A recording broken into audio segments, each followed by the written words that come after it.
Don't mind me, forgot it was a title match. Didn't check to see before I started it. So yeah, gonna be a little late on the intro, guys. Sorry about that. First time it's ever happened, and the last time, hopefully. But what's up, Travis does everything. You do everything? No, Travis, what are you lying for? Travis, you do everything? Seriously? Come on, man. That's pretty impressive if you do. What's up, Meme? Hey, yo, what up, Alex? Pick yay, hello. Oh, you know what? Meme, I forgot. I gotta do it after. For sure. So keep them up. Do not delete them. Had to lay it down real quick. But, yeah. We got everything going now, bro. You saw the main event. You lick everything? Like literally everything. Well, guys, welcome to 205 Live. It's finally officially here and ready to go. Yeah, it's time. Let's do it. Right here live, and there you go. Thank you very much, Kansas City, Missouri. And the main event is going to be nothing short of special because it's going to be an Extreme Rules match for the Cruiserweight Championship. Pete Dunne defends against Tyson Kidd. And yeah. Okay, because I was about to say, if you literally lick everything, then that could be dangerous. Because what if it's poison? Or what if you're allergic to something? It could be life-threatening. I don't know, I'm just looking out for you, man. Or what if it was like extremely hot chili pepper, like a ghost or something, you know? I mean, oh yeah. Now, for me, that would be a trip to the emergency room. I do not want no part of it. I will be dead. No? Oh, come on, man. Travis, how you gonna tell me you do everything, but you don't do everything? Come on, man. You still have Lego in this universe mode? Lol 9 low. I mean, so it's lol 9 low. Yeah, we do. He's just on ECW, but yeah, we still got him. Michelle White, indeed. Just random. Okay. Let's see.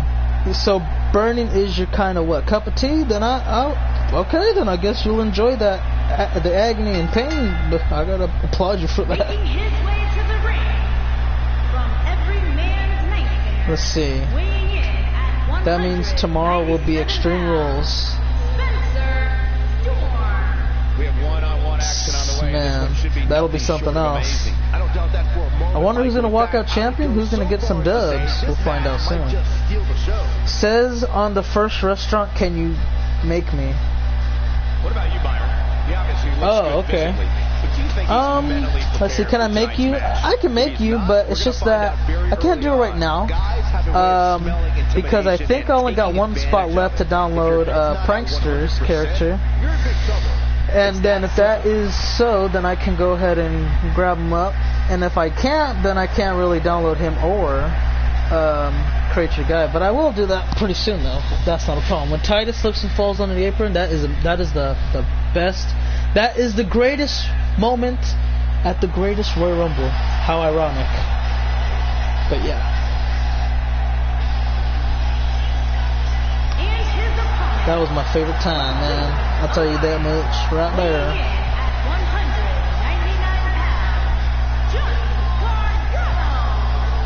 And it's Johnny Wrestling, everybody. Johnny Gargano ready to go in this big match coming up. Oh my God. Look away, New Orleans fans. Look away, Pelicans fans are not going to like this. Can't you delete my old character and download my new one? Well, I can do that. But yeah, shouldn't be a problem, man. Johnny Gargano ready to go, guys, in this singles match. So good luck to him, and we'll get ready to go. Let's get that bell rang up. Whoa, wait a minute. Okay, damn. The Warriors mean business. I just saw the score update, and the Warriors damn near dropped 70 points. They're close to getting over 70 points in the first half. I'll tell you this much. The Pelicans and the Warriors have been going off in the first quarter, man. Damn near a tie ball game. They almost got 35 each, but New Orleans fell short of a point, so it was 35-34. And in the second quarter, the Pelicans respond with a lousy 14 points, 20 shy of what they dropped in the first. Damn, they must be getting tired.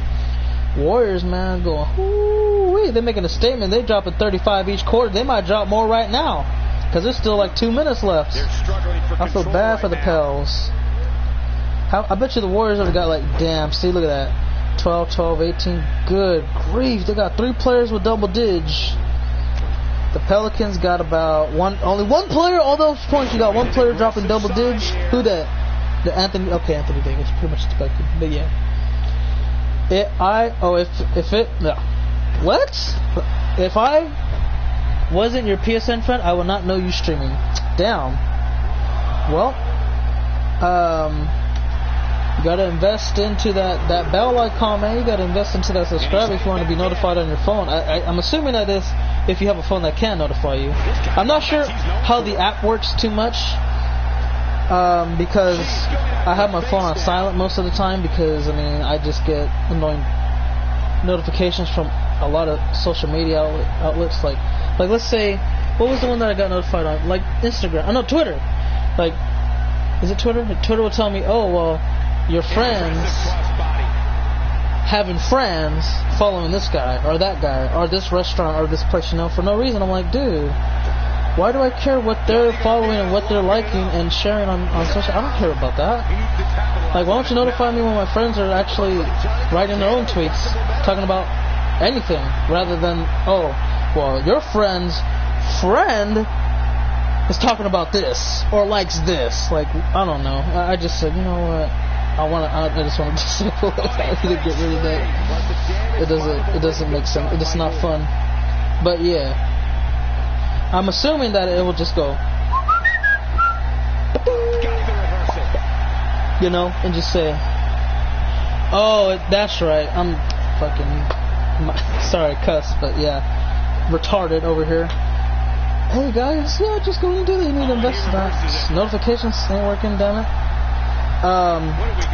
That's Ross Mack has been telling me the whole thing. YouTube's trash, okay? YouTube is trash right now. They're Garbo. 205 Live is Gargano, indeed. Well, here he goes. Sends him flying out of town. Tomorrow is... Oh, I forgot. Round 1's not even over and they're starting round 2 today. Come on, fam. How do you do that? That's business for you, I guess. Yeah. No, I did understand, but I just forgot. I'm like, damn, bro. I mean, Ross just... He tells me every day. He literally says, damn notifications. Notifications not working. I forgot. It's not working at all. I don't know. I'm having a lot of brain farts today, guys. I'm sorry. I don't know how in the hell that's happening, but my what do you call it? My brain has a lot of gas today, dude. It's just like going off. I'm surprised it doesn't have diarrhea or something. Like, it's just crazy, dude. Stinking up the joints. Okay, I just realized that this match just went on to the ramp area. It could possibly end in a count out. Referee's at the count of 7, and Spencer's desperately trying to get this match inside the ring, in which he does. He breaks the count. There is a text limit, and Spencer trying to put the match away here. And now he does. He's got him up, getting ready for the Samoan driver. That will work, possibly. Nope, foot underneath the rope. And yeah, he's out of it. He just ran out of gas. I don't know how that works, but sure, why not? You know, you go all out and then you forget to reserve some energy to finish off the match, but I guess it happens if you're not careful enough. And he's got him up now. Get ready for a long dart right into the second turnbuckle. Not good for him. What's up, Jay? What's going on, man? You just wrote 2 sad emoji faces, dude, with some tears coming out. What's going on over there, bro? Spencer Storm with a suplex, connects very well and attempts to put it all away. Only one. Madden, I changed my team name and city for a relocation thing. I'm on franchise. I'm the Brooklyn Bulls, and my field is the Big Apple field. Nice. So what team did you used to be? Because I'm assuming you're possibly a Chargers team, since they left San Diego. I don't know if that's the case there. Or maybe you're, I don't know what other team you could possibly be. And he goes for the pin. Here we go, hook of the leg, and that is not the case. Another kick out. What the team was thinking about relocating over the years. He has it right where he wants Well, it. until I can think of that, Spencer looks to put this relocation out of the way here. Relocate Johnny's back into the canvas, just like so, off the Samoan driver. 2 and 3. It's over. Packers. So you moved your beloved Packers out of Green Bay to New York. I can just assume you live there. Just because that's, if you would want to move them, you want to move them closer to your place, so, or your area, so that way you could not miss any games. I remember the old WWF games when countouts was set to 20. I know, me too. What game did I play was set to 20? Hey, knock it off. I think it was Legends of Wrestling. I used to play that game. Then they made Legends of Wrestling 2. It wasn't that good, but still, I played Legends of Wrestling, or Legends of WrestleMania, something like that. It was pretty good. I remember it used to be a count of 20, and sometimes if I got thrown out the ring, I didn't know how to get back in, so I would like wait for somebody to throw me in. I was like, damn, dude, I'm used to fighting in the ring. I forgot how I went. You know what? I don't even remember winning matches on there. I think I lost all the time, but I always used to be the guest referee. Singles action is up next. Oh no, you know what? I did win sometimes. It was hecka hard, but I think I won most of my games by submission. It's hard for me to remember. So let's see. You're the Packers. Okay. Do you think I ever going to be a no? Wait, what? Do you think I ever going to be a nobody? I don't know what that means, but I'm assuming if you're asking, do I believe you'll always be a nobody, or if you're gonna end up being a nobody? And I'm not too sure, because like I said, right now you're really competing in singles action majority of the time. Since going back to NXT, which I don't think is really a good move, because it's not really going that well for you. But based off of what I've seen on NXT and disqualifying everything I've seen from Raw, you've been doing way better in tag division based off of the last tag match you had on NXT rather than in the singles division. So that, based off of that logic and my own, I say you probably have more success in the tag division. And again, that's just my opinion. People say the hardest WWE game was WrestleMania 2000. Hey, that was hard as hell, man. I never played it. I played it like one time and said, this game sucks, dude. I can't even play it, because it was so difficult to kind of master. And that was on Nintendo 64. I remember I used to have it too, because like, whoa, WrestleMania 2000, that's like a big number. I don't know how old was I, man, at the time, but I was pretty young. And I'm like, that's a big number. WrestleMania 2000, that sounds like something from the future. Look, I need to play it. And I think it was past 2002. So I was like, what? And then one time when I started learning WrestleMania, like, whoa, we're at WrestleMania 23. And I used to play WrestleMania 2000, so that was definitely in the future. Oh my god, they probably made up a bunch of wrestlers I never even heard of. But obviously that wasn't the case. No, I didn't mean to change to New York. I just started to do it, and after you choose that you're going to relocate, it takes a few weeks. Then I forgot and simulated, so it chose for me. That sucks. The best they say was WWF No Mercy. I played that one. That was fun. I enjoyed it. I didn't really know how to do. Hold on, 1 second. You could say that about every match here on the card. There's no such thing as a cakewalk here in the WWE. Alright, sorry about that. But I played No Mercy, I believe it was, and I think. No, wait a minute, never mind. Did I play No Mercy? I think I played SmackDown. I can't remember which one it was. It was fun. No Mercy, I heard it was pretty good too. But you see a handshake between Roderick Strong and Nathan Cruz, so we'll see how this goes. Alrighty, not a problem. Hello? Hey, knock it off. Yeah, what's up? Sure, not a problem. Whoa, and a bit of a test of strength here. That'll work. Alright, no problem. Alright, bye. Cookie, knock it off. She's scared of you now. Don't be scared, Cookie. It's fine, okay? Every little thing is gonna be alright. You don't have to be scared of nothing. Okay, sorry about that, guys. Had a phone call from the Mario, and he's not gonna be coming back tonight, so I'm gonna be right here with myself and you guys, of course. So that's fun. Yeah, semi-main event taking place at the moment, and Nathan Cruz has been going off so far. Oh, nice drop kick, single-legged. That'll work. Do they have a bad reputation song on this game? No. On 2K19, possibly. Nice lightning bomb, and Nathan looks to take one here. Roderick gets close enough to the ropes to force the break, so that'll work. Good stuff, good stuff. And look at Roderick Strong, guys. This man is bringing in everything he possibly can. Was strong on TNA before. You see, the funny thing was, I never knew who Roderick Strong was until he came to NXT, because I stopped watching Impact. I'm going to be honest with you. I used to watch Impact pretty much on every Thursday once I found out about it in like 2009. But the reason why I stopped watching it was because they got rid of the 8-sided ring and a couple of the good names that are left.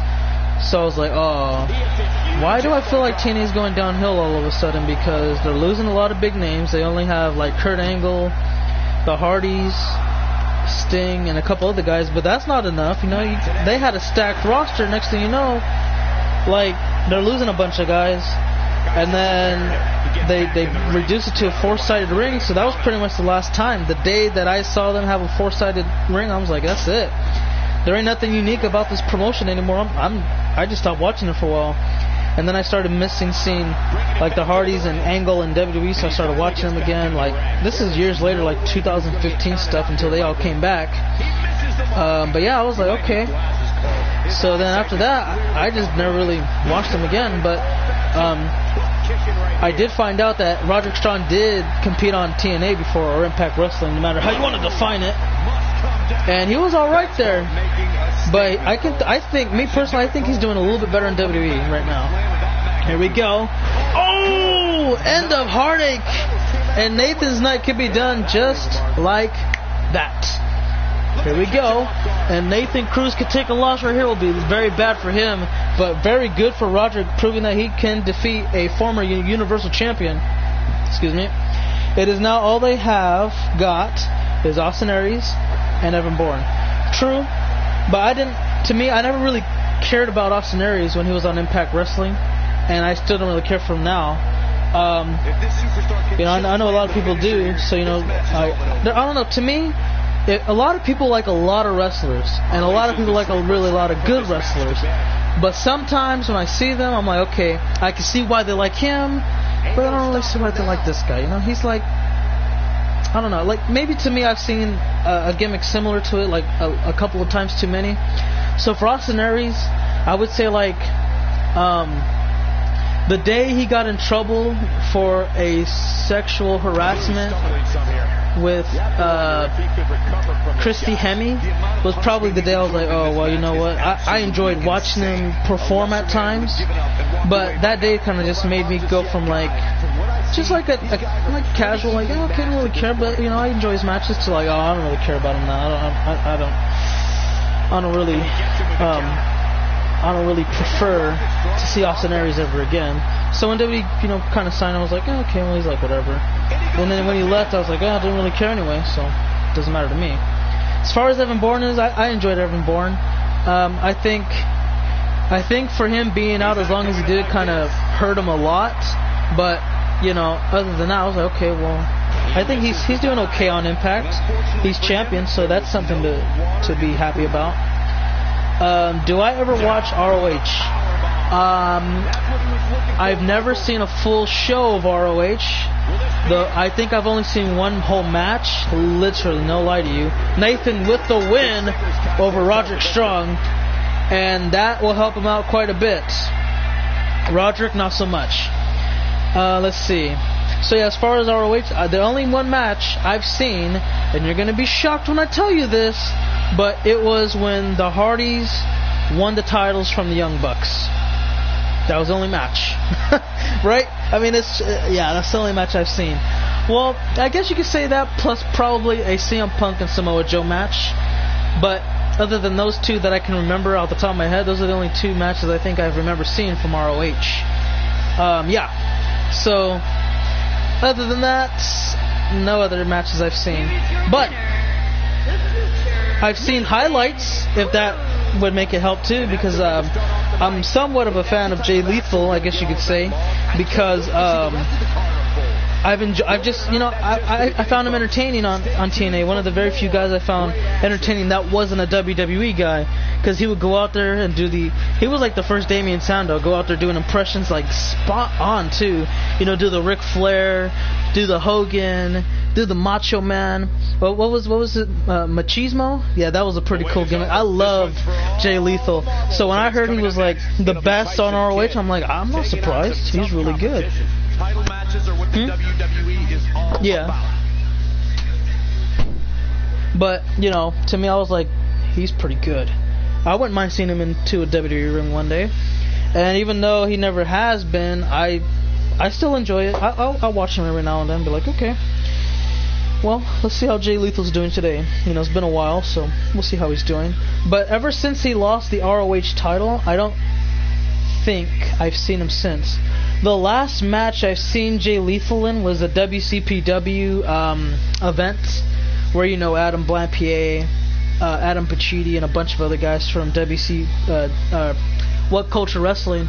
I was about to say WCW, but his last match was against, I forgot the luchador's name. It was a really good match though. It was Jay Lethal who won. He said, hey, I can't give you a title match, but I can guarantee you this. As long as this is around my waist, you're going to get a title match eventually. And so that was just about that. Yeah, they have done the Macho Man gimmick. If you go to WWE, he used to team with your boy Xavier Woods. I've seen Xavier Woods on Impact before, and Ron Killings at the time with R-Truth. I guess I should just call him like that, because R-Truth is pretty experienced. That's the proper way to not insult somebody by saying they're old, but R-Truth is pretty experienced in the wrestling business. He, at one point in his early career, he wrestled Mr. Perfect, Kurt Hennig, and I think Curtis Axel and R-Truth had a moment backstage one time where I forgot who it was, but I think Curtis had it was Curtis who brought the picture to R or Ron, whatever. He said, "Hey man, you remember this?" And it was a very emotional moment. I thought it was very heartfelt, heart-touching, man. It was pretty cool, man. I enjoyed that moment. It was a pretty entertaining thing to see, very emotional too. And Noah, do I watch Wrestle Talk? I sure dang don diddle do. Support Wrestle Talk.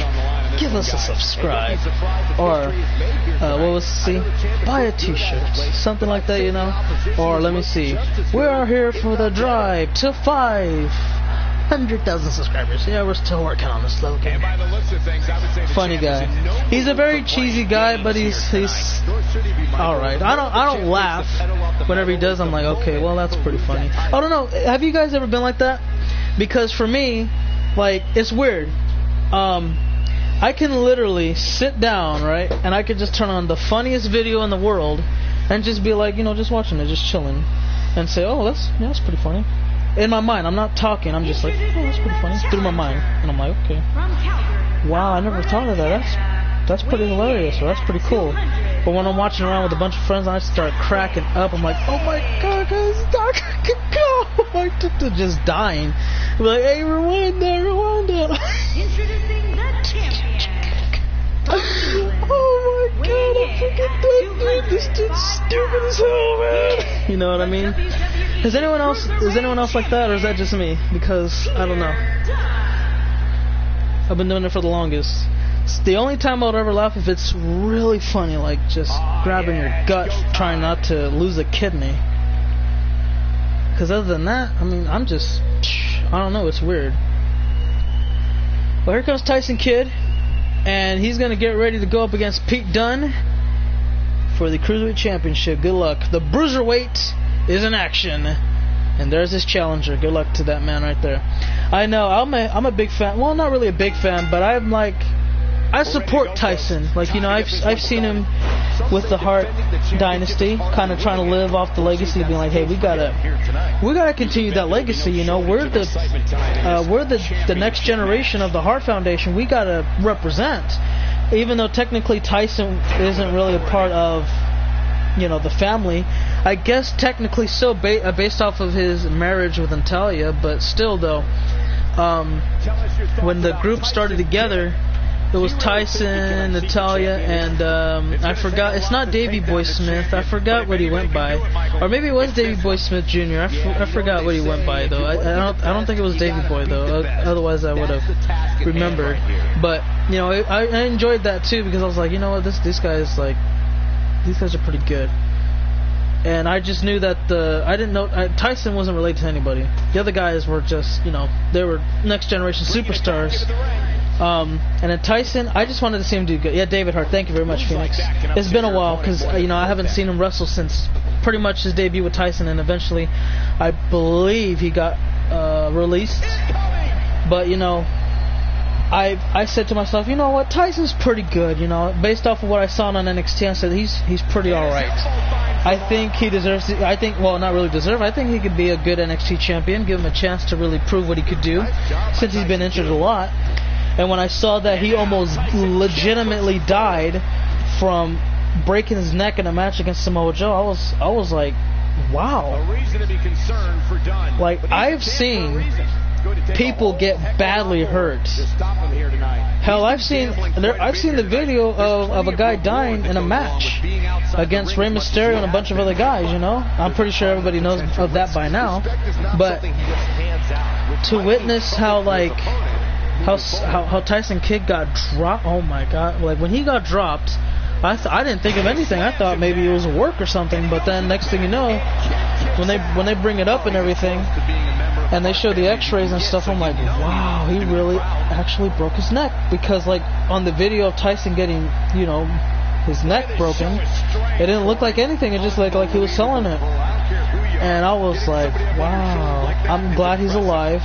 And I was hoping he would come back again, get another good run, but turned out he just retired, I believe. I don't know when he retired, but he kind of can't compete anymore. I don't think anyone would allow him to, since he's very fragile at this point in his career, due to the fact that, well, his neck is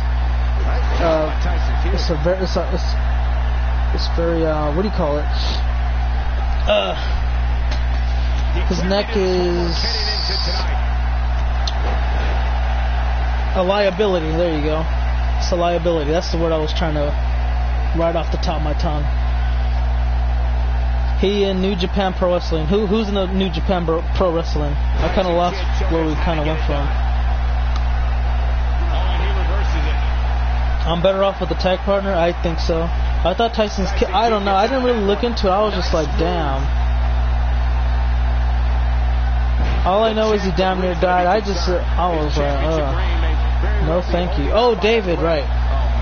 Yeah, because the last match I seen with David Boy Smith, I believe he went by. The last match I seen him in was he was in a what do you call it? He fought Scott Steiner, and I think Steiner won. FRJ, do I like Luke Owens? Oh, sure. Yeah, I think he's okay. You know, before Wrestle Talk started really picking up a lot, damn near to like you know, 1 million subscribers now. I was just used to Tyson, or not Tyson. I just got lost. I was used to Ollie Davis, but then after a while, you know, Luke Owen came in. I said, okay, well, he's not, you know, Ollie Davis, of course, but he does an okay job. So I'm not gonna hate on him or anything, because if you think about it, if you are pretty much in charge or the main host of a channel for like God knows how long, it could get very tiring. So for him to have backup, I mean, that's completely understandable. By all means, do what you got to do. And I'm not going to hate, I'm going to respect it, you know. So there are times he got sick and he had to take some days off. There you go, guys. Tyson Kidd is the new Cruiserweight champion. Just in a matter of, like, I don't know how long was that, like 8 minutes, 10 minutes? Tyson Kidd gets the job done, guys, and it is all over. Oh, wait a minute. Pete Dunne attempting to assault the new champion. Tyson Kidd fighting back. Oh, and it gets him out of here. Thanks for coming. Think again if you ever try to do something so piss poor to someone like Tyson Kidd. And just like that, guys, it's officially over for 205 Live.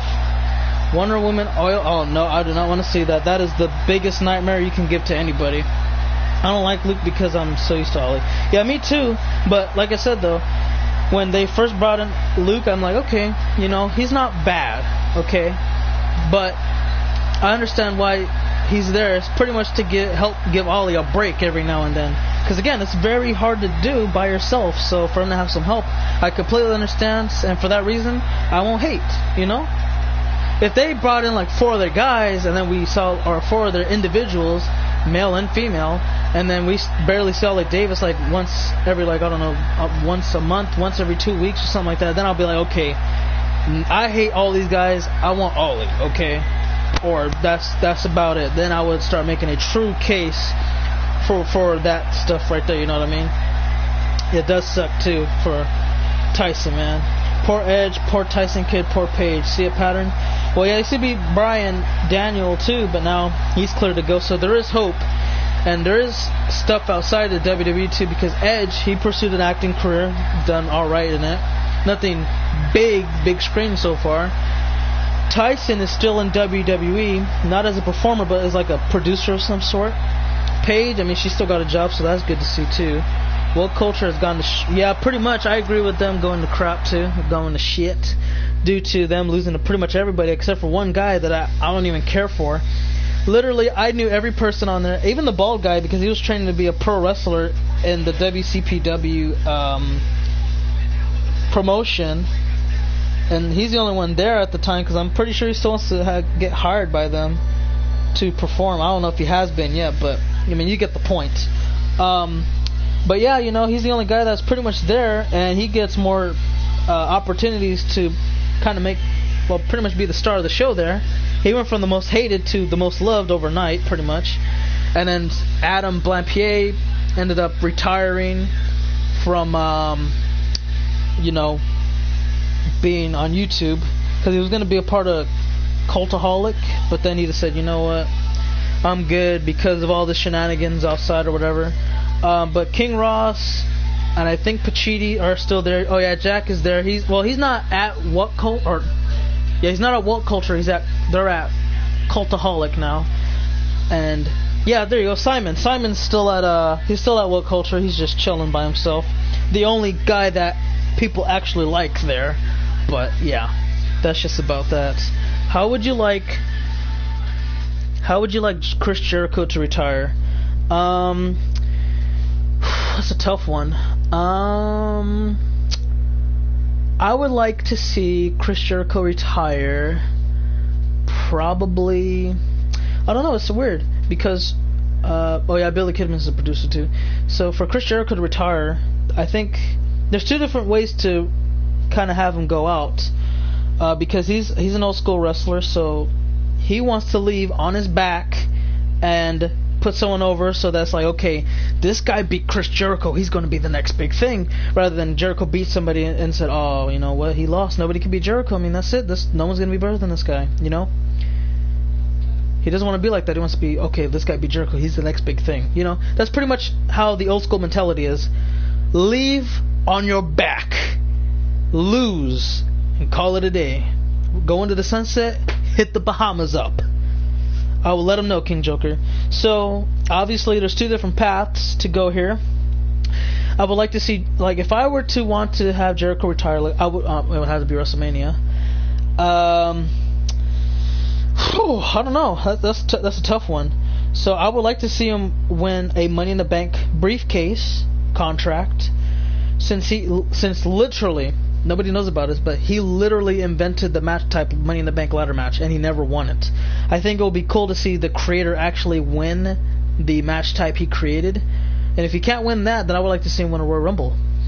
And then, so for Jericho to win, I think the best place to kind of do it, if you want to really give somebody a way to kind of say, okay, he did all this, and this guy beat him to get it all. He gets all the glory now. So what I would like to do is, if I would probably say, okay, let's have Chris Jericho win Money in the Bank. Okay, let's have him, I don't know, win the Royal Rumble too. Okay, let's say he cashes in at around February to win the World Championship. It doesn't matter, WWE or Universal.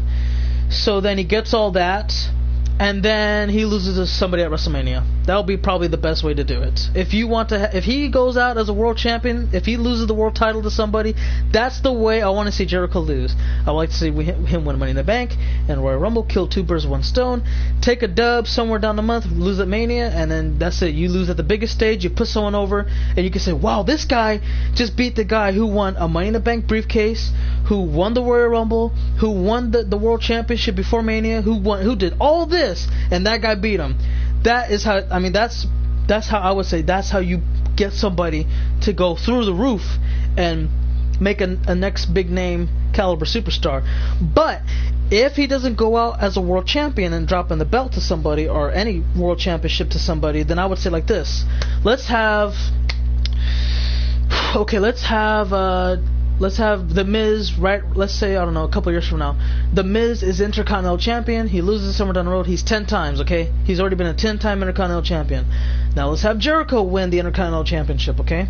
They're both 10-time Intercontinental title holders. Now not the main event. At WrestleMania, headline: Chris Jericho and The Miz for the Intercontinental Championship. Both are 10-time Intercontinental title holders, and obviously The Miz wins, and he breaks the record for the most Intercontinental title reigns in WWE history. Jericho leaves and announces his retirement probably the day of WrestleMania, maybe the Raw after Mania, maybe the SmackDown Live after Mania. I don't know which one he would rather prefer. But I think that's probably the best way you want to kind of have Jericho go out, because you give something to The Miz. Because for many years now, I forgot how many years, I think since, was it 2007? No. Excuse me, I think it was 2009. Since 2009, Jericho's held the most Intercontinental title reigns. So I think for him to hand it off to The Miz would be the best option. I mean, I couldn't think of anything better. Because I was thinking to myself, what if he won the Intercontinental 10 times, he won the title 10 times, and then he passes it to The Miz, so The Miz wins and ties him. But it just wouldn't really, I mean, it would be a cool moment, but why not push it one further and give him that extra bump, one over Jericho? That'll be probably the best way to see it happen. Like I said, I wouldn't mind killing two birds with one stone for Jericho. He gets the cool big accomplishments, and he gives it all back to the next big guy to be the next main eventer for Raw or SmackDown Live, whatever WWE wants to have, be the next face of whatever they choose. Or he can give one to The Miz, just pass the torch to him. Either way, it would be fine with me. And I think those would be the best ways to really give him that, accomplishment. Let him get all the glory and enjoy it for as long as he can, because his time's coming up, and then just give it all back. And then that person can say, well, I'm the guy that beat the guy who won all this great stuff, or I'm the guy who beat the guy who had tied me for the most Intercontinental title reigns. Like, I mean, this is ridiculous. Like, I couldn't be any happier. You know what I mean? I don't know. I think it has some good payoff to it, but I don't really do fantasy booking like that. I'm more into kind of predicting matches that are already taking place. You know what I mean? But other than that, I mean, that's pretty much all I have right now. I thought it was his arm, but thanks, Jay. What happened? You would think Y2J would have won. Heck, Christian won, I think. Oh, a Rumble or excuse me. No, Christian never won a Rumble or Money in the Bank. Christian left because, Christian kept leaving, or he kept getting put on the shelf due to concussions. But I think he was cleared medically from his concussion. However, WWE and their doctors are like, okay, you've had way too many concussions, so the best thing to do is we don't want you to wrestle for us anymore, but we still want you to be under contract with us, because he pretty much is like this. With Christian being in WWE, he's like, they want him to be there because they don't want Christian to go out, because like he can go out and somebody will hire him, because pretty much WWE is the only place that has a medical staff and their own doctors and things of that nature. In the indies, you don't get any of that, so they go off of your word, and they go off of pretty much what they can get. So if it's like this, if it's like, okay, well, hey, you're injured, but do you want to fight? Because if you can fight, we're going to give you this much money. Okay, you got the job, no problem, you're going to wrestle this day, yada yada yada. Or let's say like somebody has a concussion, right, and they'll be like, okay, well, you don't want to wrestle because you have a concussion. We don't want you to wrestle since you have a concussion. Come back to us when you get cleared and they say it's okay for you to perform, and then we give you a pay cut. We'll get you some. Or not a pay cut. We'll give you a paycheck. To wrestle for us on this date or whatever. And they come back and say, oh, okay, well, the doctor's cleared you, not a problem. And then next thing you know, they get injured again. So things like that happen. Didn't Edge retire due to a spear? No. He, I mean, it's a possibility, but I don't remember him saying that a spear cost him his career. It would have been kind of ironic. But what he has told me is that, or not, he hasn't told me. What the hell am I talking? Like, what I heard him say on interviews is that ladder matches pretty much hurt his career because his neck got put through a lot of damage. I do mean a lot. I think going through a lot of ladder matches, man, just putting your head through hell. Plus, it didn't really help since he was kind of in the Attitude Era and the Ruthless Aggression Era. He's been in a lot of eras where chair shots were legal, and in the WWE, chair shots are no longer illegal. But anywhere else that you can use chair shots 24/7, doesn't really matter. So I can guarantee you this. If somebody's going to grab a chair and hit you across your forehead, whether it's as lightly as possible to not hurt you too bad, or as hard as they can just for that extra smack effect, that's putting not only some wear and tear on your head, but on your neck as well, because you got a lot of pounds per pressure coming right towards your face. I could tell you that much. So that is a significant reason why Edge has had a lot of neck injuries in his life. There's a reason why, Chris Benoit went through what he did. He pretty much went crazy from the head injuries he sustained. And, I mean, countless other guys, dude, that have gotten similar diseases that is relative to, like, NFL, where it's, a lot of head-on collision. I forgot what the disease is, but it's like HT something. And, yeah, it could really mess you up. It can make you go crazy and do a lot of stuff that you don't even want to do. It's kind of like, to me, I can kind of relate it to rabies, but this is far different because it's only due to a lot of damage sustained to the head, and it's like, it's scary. It's something that a lot of people don't want to talk about. It's ugly. It really is. Rey Mysterio's an 8-time Cruiserweight champion, 5 WCW and 3 WWE. Quite an accomplishment. I don't think anyone ever came close to that again. Really impressive. But anyway, guys, that's going to be it for now. I'm going to go ahead and cut it off here. This was 205 Live, so I want to thank you all for watching. I hope everyone enjoyed. And we'll see you all in the next one. In the next one, we're going to have WWE Battleground and possibly Extreme Rules. So until then, we'll just leave it at that. You think they have Kalisto passed over Rey? I doubt it. He only won one Cruiserweight Championship, so it's going to be a while before they eventually try to pull that trigger. The only guy that came close to winning that many would probably be, I think, Enzo Amore. In the modern era, he's the one that held the most Cruiserweight Championships, I think. But yeah. Alright. But yeah, since that's out the way, thank you all for watching. And I hope we can see you all next time. But yeah, like I said before, WWE Battleground and Extreme Rules, are going to be the next pay-per-view. Battleground is SmackDown Live exclusive. ECW and Raw are going to co-brand it up for Extreme Rules, so it should be interesting. Anyways, we'll see you then, but until then, have a great one. For now, cut, and that's a wrap.